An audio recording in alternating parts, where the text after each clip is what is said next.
افراد کے سپرد کرو۔ پوچھا اے اللہ کے رسول امانت سے مراد کیا ہے؟ یہ امانتیں ضائع ہونے سے کیا مراد ہے؟ حضور نے ایک موقع پر ارشاد فرمایا تھا کہ قرب قیامت یعنی قیامت کی علامات میں سے یہ ہوگی ایک بات کہ امانتیں ضائع ہونے لگیں گی۔ کیا مطلب ہے امانتیں ضائع ہونے سے اللہ کے رسول؟ آپ نے ارشاد فرمایا کہ تم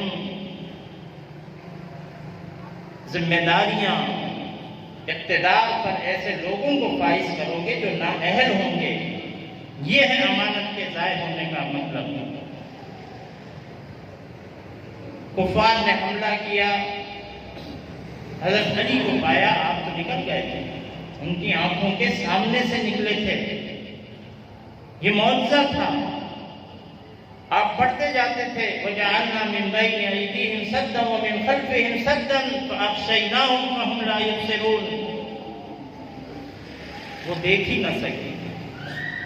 وہ جو جان کے دشمن اس طاق میں تھے کہ موقع ملے گا اور قتل کر دیے جائیں گے، لیکن اللہ کے ہاں تو فیصلے کچھ اور تھے۔ یقیناً ایک بشر کی حیثیت سے زندگی اور موت اور تکلیف اور مصیبت، دکھ اور درد، خوشی اور غمی یہ محسوس کرتے تھے آپ وہاں سے نکلے اور وہ اپنے اونٹ پر سوار ہو کر غار ثور میں پناہ گزین ہوئے۔ 3 دن وہاں رہے۔ یہ راستہ مدینے کو نہیں جاتا تھا، یہ مخالف سندھ کا راستہ تھا تاکہ کفار صحیح جگہ کو تلاش نہ کر سکیں۔ یہ حکمت تھی، یہ تدبیر تھی۔ اس لیے دشمن کے مقابلے میں حکمتیں، تدبیریں لڑی جا سکتی ہیں، ان کو دھوکہ دیا جا سکتا ہے۔ میدان عمل میں بھی اور عام معاشرت کی زندگی گزارتے ہوئے کفار نے آپ کی تلاش میں جب ناکام ہو گئے، صبح ہوئی، دیکھا نہ وہاں ہے نہ یہاں ہے، نہ ابو بکر کے گھر میں ہے، حضرت ابو بکر کے گھر گئے تو وہاں نہیں تھے۔ پاگل ہو گئے، دیوانے ہو گئے، کفار آواز مانگتا ہو گئے۔ 100 سرخ اونٹوں کے انعام کا اعلان کیا۔ سرخ اونٹ آج کی زبان میں لینڈ کروزر گاڑی 40-50 لاکھ 60 لاکھ سے کم نہیں ہے۔ یہ حیثیت تھی سرخ اونٹ کی اس وقت، اور 1-2 نہیں 100 سرخ اونٹ دیے جائیں گے۔ لوگ تلاش میں نکلے انعام کی لالچ میں، لیکن ناکام۔ سراقہ نے کہا میں بھی قسمت آزمائی کروں۔ کفار تلاش میں غار ثور کے دہانے پر پہنچ گئے۔ جو حضرات گئے ہیں دیکھیں، آج بھی چڑھائی اس کی 2.5-3 گھنٹوں سے کم نہیں ہے۔ غار ثور کی 2.5-3 گھنٹے میں ایک فرد چڑھے تو پھر غار ثور تک پہنچ سکتا ہے، وہ بھی تن و من نوجوان ہو، ضعیف العمر نہیں، بیمار نہیں۔ اور اس کا دہانہ نیچے کی طرف ہے کہ غار میں چلے جائیں تو اس کی منڈیر پر باہر جو کھڑا ہوگا اس کے پیر نظر آئیں گے۔ کفار کے پیر نظر آ رہے تھے، وہاں تک پہنچ گئے، ان کی آوازیں سن رہے تھے۔ حضرت ابو بکر نے سرگوشی کی اللہ کے رسول کے تو پہنچ گئے۔ آپ نے فرمایا لا تحزن ان اللہ معنا۔ ایسے کٹھن مرحلے پر بھی اللہ رب العالمین وہ ساتھ نہیں چھوڑتا۔ اگر اس کے لیے کوئی نکلا ہے، اس کے لیے کسی نے قربانی دی ہے، اللہ کی رضا کو چاہنے کے لیے، دنیا مطلوب نہیں ہے اگر، تو پھر ایسے انتہائی خطرناک موڑ پر بھی اللہ بے سہارا نہیں چھوڑتا۔ جس طرح حضرت حاجرہ نے کہا ابراہیم علیہ السلام سے جانے لگے چھوڑ کر مکہ، کچھ بھی نہیں تھا اس وقت، تو پہاڑ تھے بس، نہ کھانا پانی کچھ بھی نہیں، کیوں چھوڑے جا رہے ہیں؟ کہ اللہ کے حکم سے چھوڑے جا رہے ہیں۔ اللہ کا حکم یہی ہے، ہاں اذن لا یضیعنا۔ حضرت حاجرہ نے اس وقت یہ الفاظ کہے تب تو ٹھیک ہے، اللہ ہمیں ضائع نہیں کرے گا، اللہ کا حکم ہے۔ یہ توکل اور یہ انحصار اللہ رب العالمین کی ذات پر آج کمزور پڑ گیا ہے ہمارا توکل، ہمارا یقین اللہ رب العالمین کی ذات پر۔ ابو بکر نے گھبراؤ، اور اللہ نے بے سہارا نہیں چھوڑا، کفار کے حوالے نہیں ہونے دیا۔ ناکام ہو گئے، نامراد ہو گئے، وہاں سے نکلے اور پھر آگے روانہ ہوئے۔ سراقہ نے دیکھ لیا، پیچھا کھینچا، دوڑا، قریب پہنچا، لیکن ٹھوکر کھا کے گر پڑا۔ پھر بھی سمجھ نہیں آئی بات، پھر سوال ہوا، پھر کوشش کی، پھر قریب پہنچا، پھر گر پڑا، اب بھی سمجھ میں نہیں آئی بات۔ تیسری مرتبہ پھر کوشش کی، قریب پہنچا، پھر گر پڑا، اب بات سمجھ میں آ گئی۔ آواز دی، رک جائیے، آپ رک گئے۔ کہنے لگا امان لکھی۔ سراقہ وہ کئی سال بعد کے مناظر دیکھ رہا تھا، سمجھ گیا تھا کہ معاملہ کیا ہے۔ وہی بات ہے جو آپ کہتے رہے، اب واقعی اللہ کے رسول صلی اللہ علیہ وسلم نے امان لکھ دی۔ امان کس سے لکھوائی جاتی ہے؟ بادشاہوں سے، فاتحین سے، یعنی تحفظ نامہ، ضمانت قبل از گرفتاری۔ حضور نبی کریم صلی اللہ علیہ وسلم کے پاس کھانے پینے کا سامان نہیں تھا، اس سفر میں ختم ہو گیا، لیکن لکھنے پڑھنے کا سامان موجود تھا۔ آپ اندازہ کیجیے، علم جو میں نے کتاب اور تحریر کی بات کی ہے، پڑھنے کی بات کی ہے، اس کے بغیر تحریر آگے نہیں بڑھ سکتی۔ ہمارا عشق، ہماری محبت عملی جامہ نہیں پہن سکتی جب تک کہ ہم پڑھے نہیں، قرآن کو نہ پڑھیں، حدیث کو نہ پڑھیں۔ کتابیں چھوڑیں ٹھیک ہے، لیکن قرآن اور حدیث میں ہمارے معمولات سے نکل گئے ہیں، نہیں ہے وقت ہی نہیں ملتا۔ صبح جاتے ہیں تاکہ آپ شام آتے ہیں، شام کو پھر گھر کی مصروفیات، کام کاج، رات ہوتی ہے، سو جاتے ہیں، صبح پھر وہی روٹین ہے بنائی ہوئی ہے۔ اس روٹین میں قرآن اگر شامل ہے تو الحمدللہ، اور اگر روٹین میں قرآن شامل نہیں ہے، فکر کرنے کی ضرورت ہے۔ ہمارے روٹین، ہمارے معمولات میں قرآن شامل ہے، یعنی کوئی فکر لاحق نہیں ہوتی۔ حضور نبی کریم صلی اللہ علیہ وسلم نے کہا امان لکھ دیجیے۔ سراقہ سمجھ گیا تھا کہ فتح نصیب ہوگی، یہی فاتح ہوں گے، انہی کا غلبہ ہوگا، اور جب فتح ہوگا مکہ تو میرے پاس یہ امانت، یہ ضمانت ہوگی، تحریر، تو مجھے کوئی ہاتھ نہیں لگائے گا۔ پھر ایمان بھی لیا، مسلمان ہوئے۔ آپ نے ایک اور بات کی، آپ نے فرمایا سراقہ میں تمہارے ہاتھوں میں کسرا کے کنگن دیکھ رہا ہوں۔ یعنی صورتحال کو دیکھیے کہ پیچھے دشمن جان کے لگے ہوئے ہیں، آگے منزل کا پتہ نہیں ہے، پہنچ سکیں گے کہ نہیں پہنچ سکیں گے، ایک صحرا میں کھڑے ہوئے ہیں، لیکن خوشخبری کس کی؟ کسرا کے کنگن تمہارے ہاتھوں میں دیکھ رہا ہوں، فتوحات کی خوشخبری، بڑی بڑی طاقتیں سرنگوں ہو جائیں گی، اس کی خوشخبری، روم اور ایران فتح ہوں گے، اس کی خوشخبری۔ اور سراقہ کو یقین تھا کہ آپ یہ بات کہہ چکے ہیں تو یہ ہوگا۔ سراقہ چلا گیا واپس، 100 اونٹ کے انعامات کے اعلان کیا اس کو حاصل کرنے کے لیے، لیکن اس سے بہت حاصل کر چکا تھا۔ کسرا کے کنگن بھی معمولی نہیں تھے، کئی تولے کے۔ جب فتح ہوا کسرا ایران، عمر فاروق رضی اللہ تعالیٰ عنہ کے سامنے ڈھیر لگا ہوا تھا سونے کا، کئی ڈھیر لگے ہوئے تھے۔ اپنے کا سراقہ کو بولا، سراقہ کو بلایا گیا رضی اللہ عنہ۔ اپنے کہا ہاتھ آگے کرو۔ سراقہ کی آنکھوں سے آنسو جاری ہوئے۔ وہ وقت یاد آیا کہ سراقہ ایک تو وقت وہ تھا جب نبی اکرم صلی اللہ علیہ وسلم کو گرفتار کرنے کے لیے دوڑے تھے، 100 اونٹ لینے کے لیے دوڑے تھے۔ اچھا ہوا کہ اس میں کامیاب نہ ہو سکے۔ سراقہ نے ہاتھ آگے کیے اور وہ کنگن جو بادشاہ وقت کے تھے، ایک بڑی سپر پاور ایران فتح ہو چکا تھا،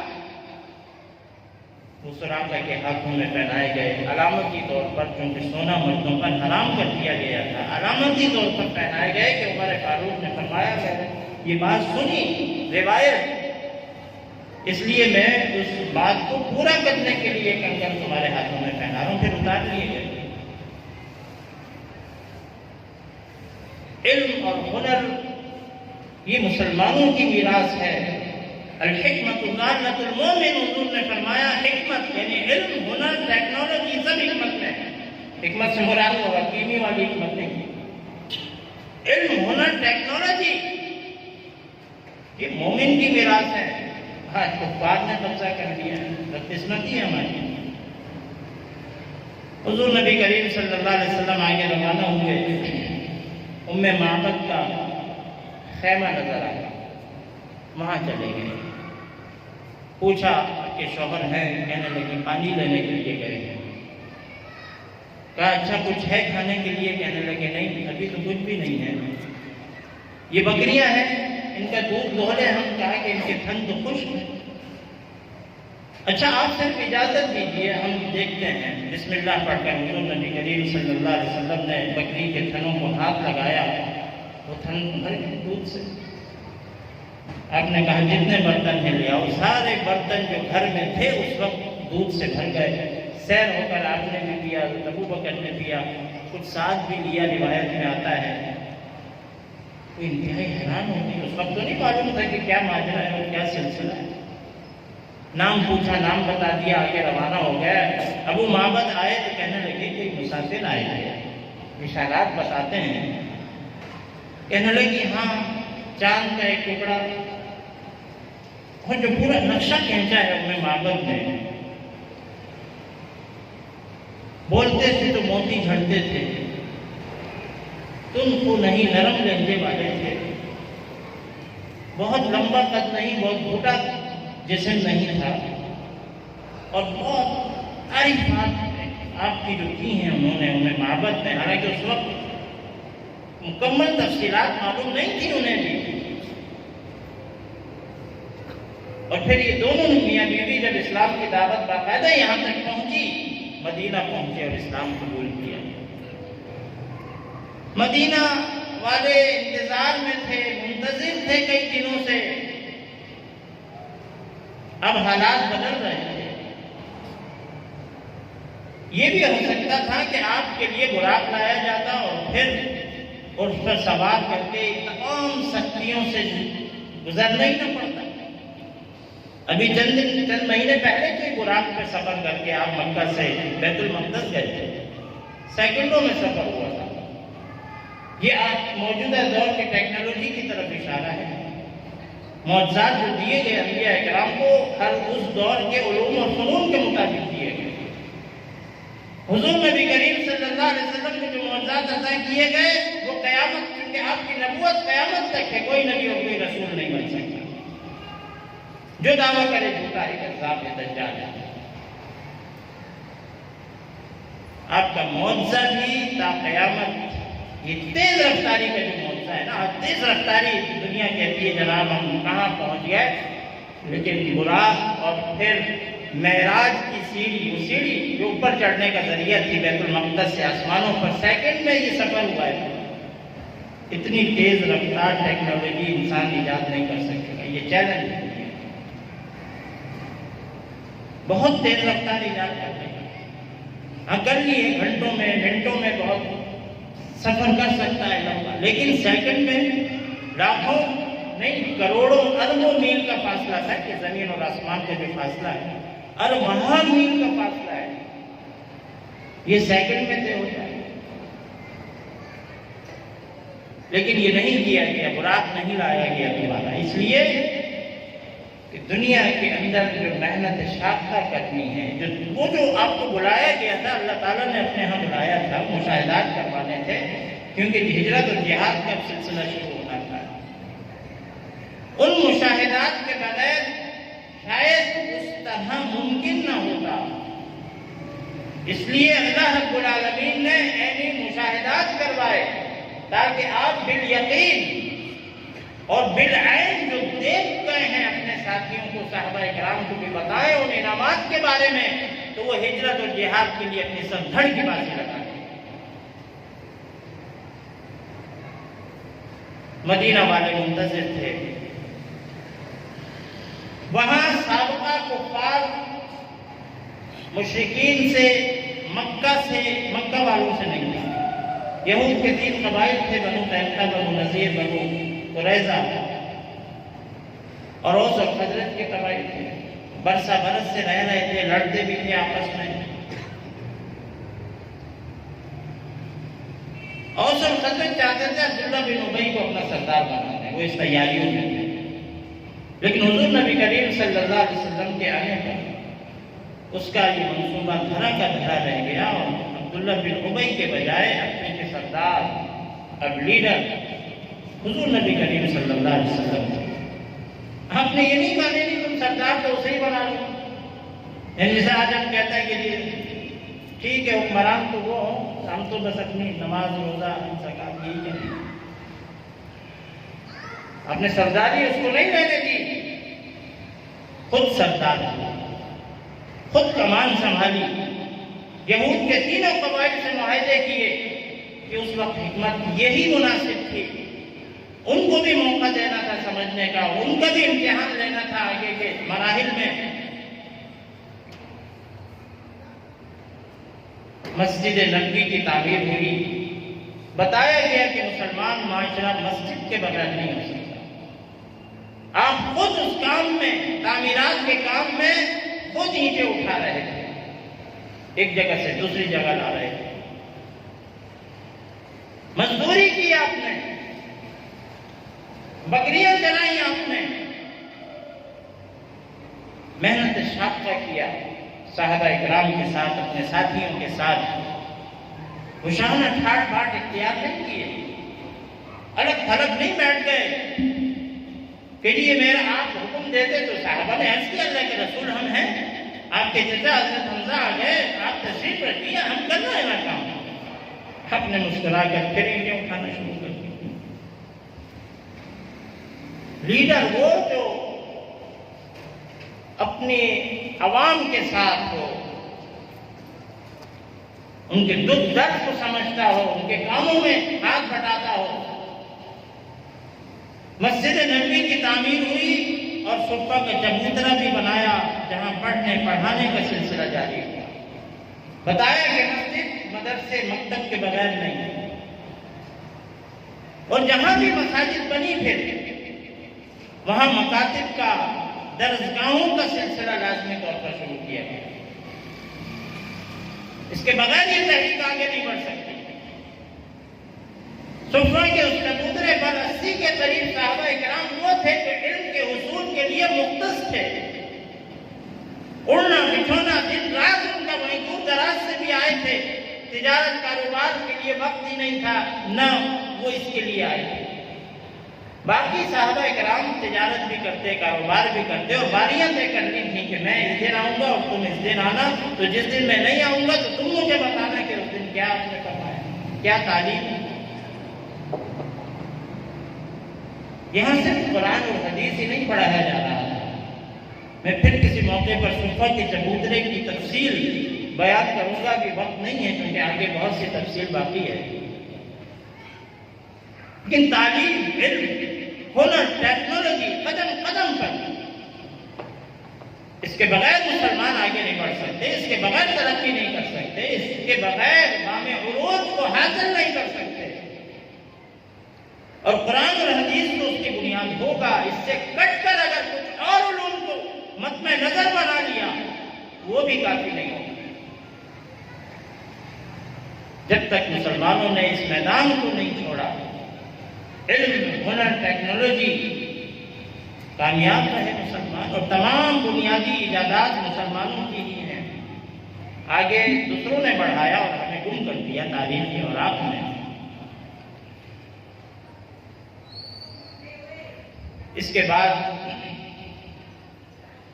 قبلے کی تحویل کا حکم نازل ہوا، آپ منتظر تھے، دوسرے پارے کی ابتدائی آیات اسی سے متعلق نازل ہوئی۔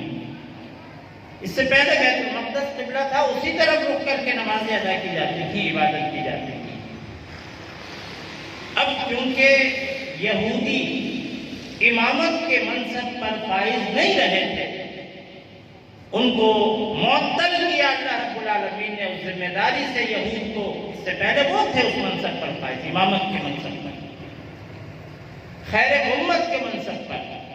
اب امت مسلمہ سے کہا کنتم خیر امت اخرجت للناس تأمرون بالمعروف وتنہون عن المنکر وتؤمنون باللہ.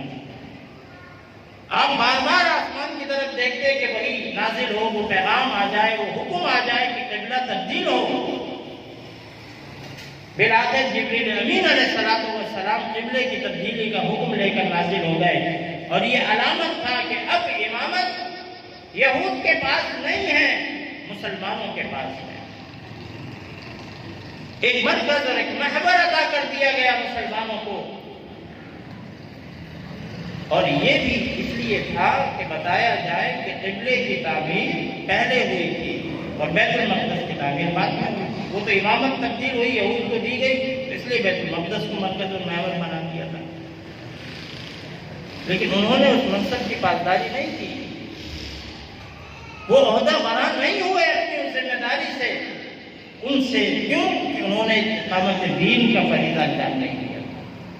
توریت وہ پڑھتے تھے، توریت کی تلاوت وہ کیا کرتے تھے، توریت کے کچھ احکامات پر وہ عمل کیا کرتے تھے، لیکن من حیث الدین، بحیث نظام، اس دین کو جو اللہ رب العالمین نے دیا تھا نافذ نہیں کیا تھا. اس لیے اب امامت چھین کر امت مسلمہ کو، ہمیں اور آپ کو عطا کر.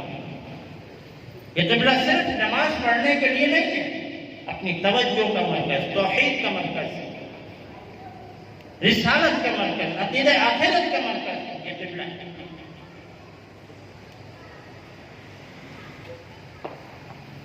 اس کے بعد جب مسلمان مدینہ پہنچے ایک بڑا واقعہ رونما ہوا، اور وہ بڑا واقعہ تاریخ انسانی میں مواقعات مدینہ کا سینے سے لگا لیا. انصار میں مہاجرین کو آنے والے، اور صرف زبانی کلامی نہیں، اپنا آدھا گھر دے دیا. جس کے پاس 2 تھے 1 دے دیا، ملکیت نے دے دیا، عارضی نہیں، ملکیت نے. جن کی بیویاں وہاں رہ گئی تھیں، کفار کے قبضے میں تھیں یا ایمان نہیں لائی تھیں، تو انصار کی جس کی 2 بیویاں تھیں، 3 بیویاں تھیں، انہوں نے اپنی ایک بیوی کو طلاق دی اور اپنے مہاجر بھائی سے نکاح کروا دیا کہ ان کے گھر بھی آباد ہو جائے. وہ اطمینان سے زندگی گزاریں، گھر کے لیے، گھر کے معاملات کے لیے، کاروبار کے لیے پریشان نہ ہوں. یہ وہ ایثار تھا جو تاریخ انسانی میں اس کی مثال نہیں ہے. اور آج کی مہذب دنیا کہتی ہے نا ہم مہذب ہیں، یورپ اپنے آپ کو مہذب کہتا ہے، باڑ لگا دی ہے انہوں نے، تاکہ لٹے پٹے قافلے جو آ رہے ہیں انسانوں کی اس وقت موجودہ دور میں 21ویں صدی میں وہ نہ آئے ہمارے ملک میں، نہ آئے. جرمنی کہتا ہے کہ ہمارے ملک میں نہ آئے، ڈنمارک کہتا ہے ہمارے ملک میں نہ آئے. یورپ کے سارے ملکوں نے اس پر سوچ بچار شروع کر دی ہے کہ کس طرح اس سلسلے کو روکیں آنے والے لوگوں کو. یہ بد تہذیب ہے، تہذیب یافتہ نہیں. الحمدللہ ہمارے ہم مواقعات کا ایک نظام اس وقت بھی تھا، اور جب پاکستان بنا تو اس وقت بھی ہوا. جو پاکستان تقسیم ہند کے بعد جو پاکستان کے علاقوں میں رہنے والے تھے، آنے والے مہاجرین کا استقبال کیا انہوں نے. یہ اور باتیں، بہت سی غلط فہمیاں پیدا کی جاتی ہیں باہم لڑانے کے لیے، لیکن ایسا نہیں تھا. انہوں نے ایثار کیا، انہوں نے قربانیاں دی ہیں، انہوں نے اپنے گھروں کے دروازے کھول دیے. جائے کہ اس طرح کا ایثار نہیں تھا مواقعات مدینہ. میں نے کہا کہ تاریخ انسانی میں اس کی مثال نہیں ملتی.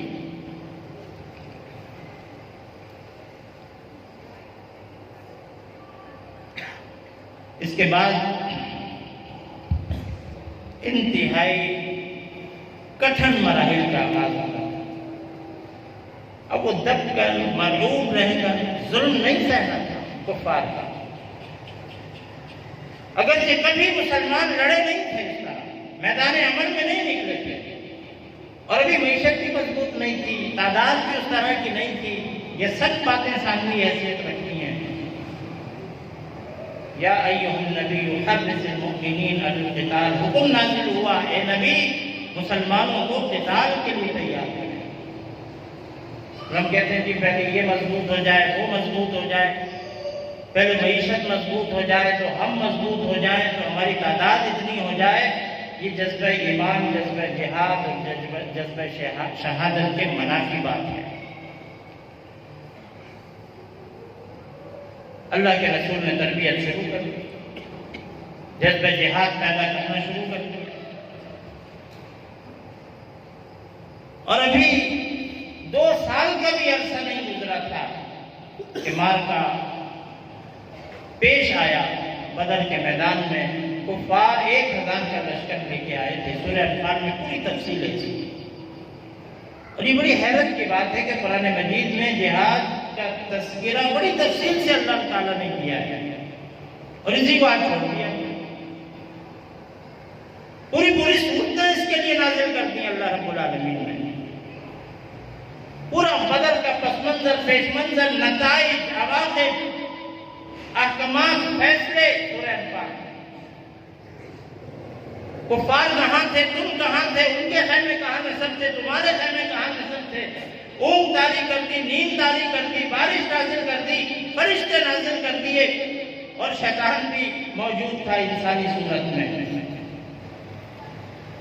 اس نے یقین دلایا تھا آج ان پر کوئی غالب نہیں آئے گا۔ ابو جہل کعبے کے پردوں کو پکڑ کر دہائی دے کر آیا تھا، اللہ کے وجود کو وہ مانتے تھے، انکار نہیں کرتے تھے۔ یہ ذہن میں رکھیے گا، یہ دہائی دے کر آیا تھا کہ اے اللہ، قرآن مجید میں وہ اس کی جو پکار ہے، صدا ہے، وہ موجود ہے سورہ انفال میں۔ اگر وہ حق پر ہیں، محمد صلی اللہ علیہ وسلم اور آپ کے ساتھی اگر حق پر ہیں اور ہم غلط ہیں، ہمیشہ سے باطل کا یہ مزاج رہا ہے کہ وہ اپنے آپ کو حق پر سمجھتا ہے۔ باطل پرست ہوتا ہے لیکن اپنے آپ کو حق پرست کہتا ہے، ہمیشہ سے یہ مزاج رہا ہے۔ وہ نہیں سمجھتا کہ میں غلط ہوں، وہ سمجھتا ہے میں ٹھیک ہوں، میں ہی تو حق پر ہوں۔ فرعون اپنے آپ کو حق پر سمجھتا تھا، حامان اور شداد اپنے آپ کو حق پر سمجھتے تھے، موسیٰ علیہ السلام کو غلط جادوگر سمجھتے تھے، اور آج بھی یہی منظر آتا ہے۔ اس لیے کعبے کے پردوں کو اس کو اتنا یقین تھا کہ ہم حق پر ہیں، اور وہ محمد صلی اللہ علیہ وسلم اور ان کے ساتھی باطل ہے گویا۔ اس نے اتنی سخت بات کی کہ اللہ اگر ہم غلط ہیں تو ہم پر آسمانوں سے پتھر برسا دے، فَأَمْطِرْ عَلَيْنَا حِجَارَةً مِّنَ السَّمَاءِ۔ یہ الفاظ موجود ہیں سورہ انفال کے اندر۔ ابو جہل کی یہ پکار کی صدا تھی جسے نقل کیا اللہ رب العالمین نے۔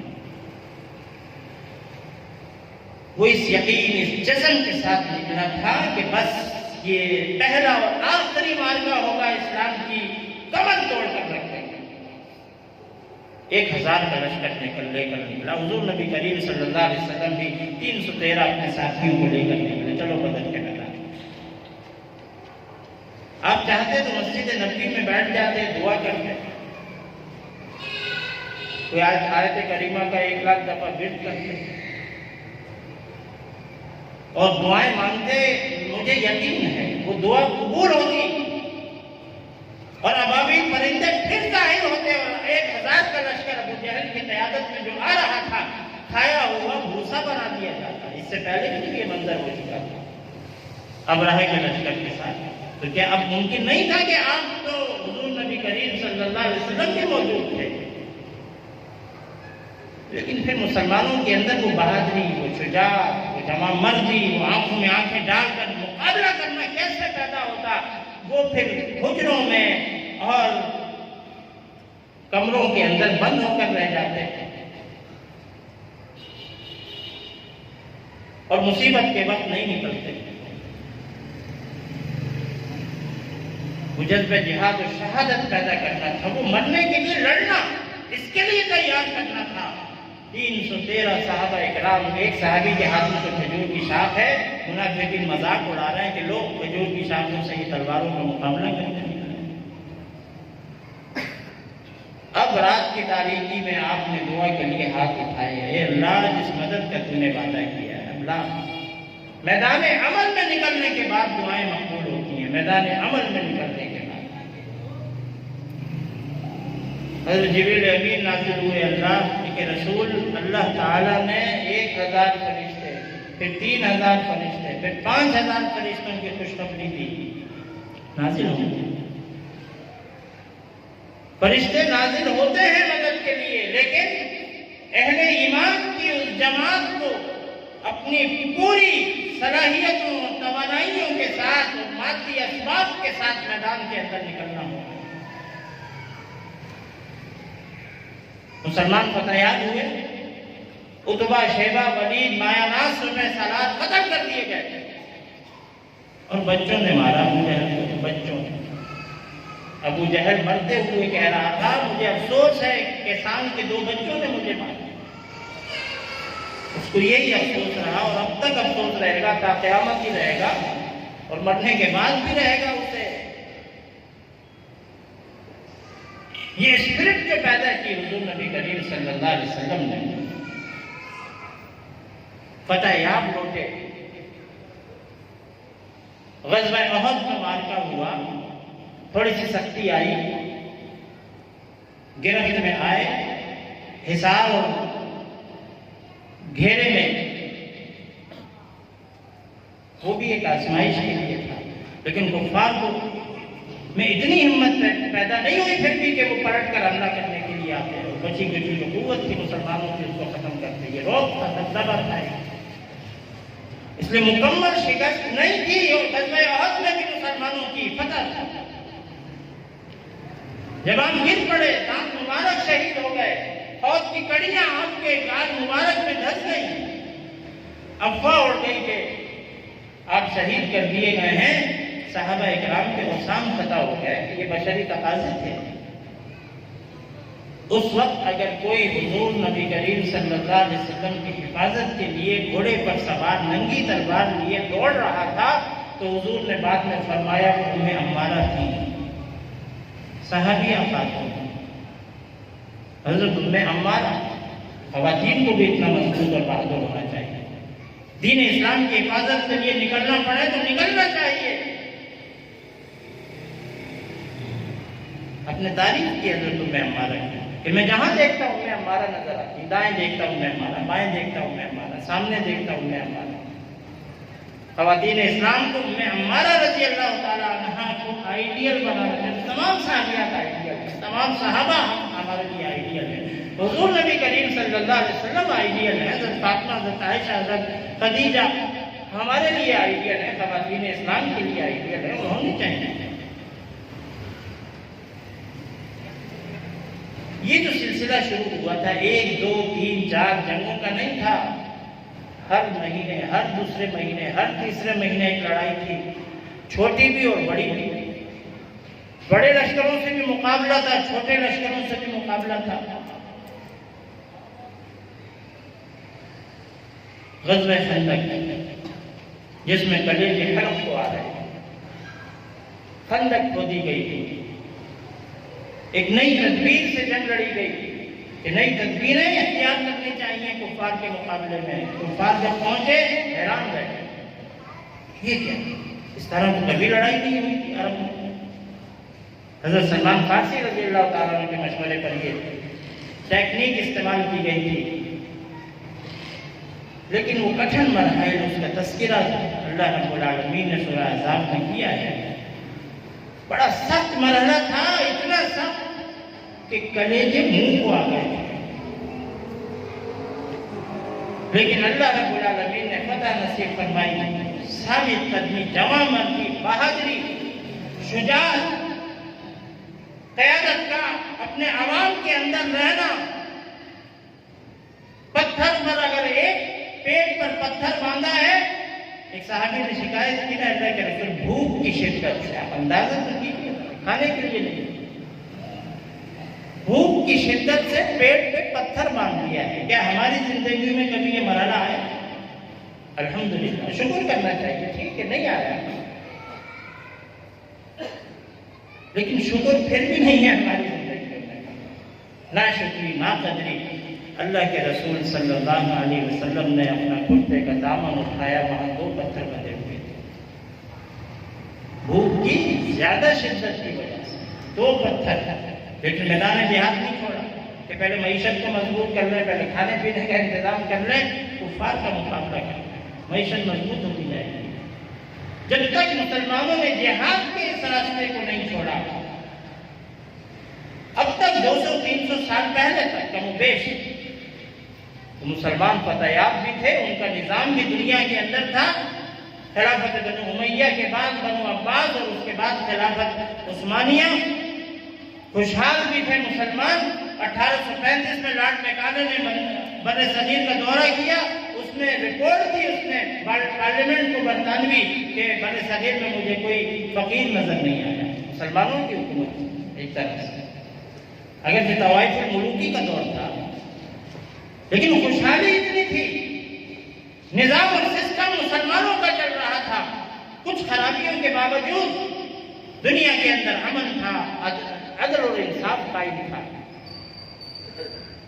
آپ دیکھ لیجئے 200 سال سے امریکہ اور کم و بیش 100 سال سے یہودی مسلسل جنگ کر رہے ہیں، کیا وہ مخلوق الحال ہو گئے؟ ہم نے جنگ چھوڑ دی، مسلمانوں نے، ٹھیک ہے مسلمانوں کے کچھ گروہ اپنے اپنے طور پر کر رہے ہیں، وہ فرض کفایہ ادا کر رہے ہیں، لیکن بحیثیت من حیث القوم ملت کو ہم چھوڑ چکے بلکہ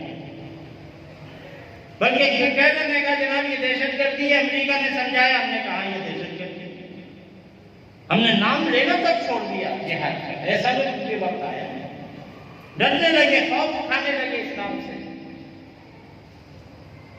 کفار لڑائی کر رہے ہیں، میدانوں کے اندر موجود ہیں، وہ خوشحال ہیں، ان کا نظام چل رہا ہے۔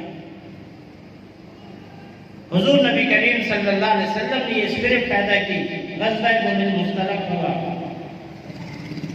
اس میں تیمم کے احکامات واپسی میں نازل ہوئے۔ حضرت عائشہ کا حال وہ ہو گیا تھا، واقعہ ایک یہاں پر ہوا، منافقین نے مسلمانوں کو باہم لڑانے کی سازش کی، تلواریں نکل آئیں، حضور نبی کریم صلی اللہ علیہ وسلم نے فرمایا یہ دور جاہلیت کی آوازیں میں سن رہا ہوں۔ انصار نے انصاری کو پکارا، مہاجر نے مہاجر کو پکارا، قریب تھا کہ دونوں تلواریں ٹکراتی، لیکن آپ تشریف لے آئے اور آپ کا چہرہ سست ہو رہا تھا غصے سے، اور آپ نے فرمایا یہ کیا؟ میں دور جاہلیت کی آوازیں سن رہا ہوں۔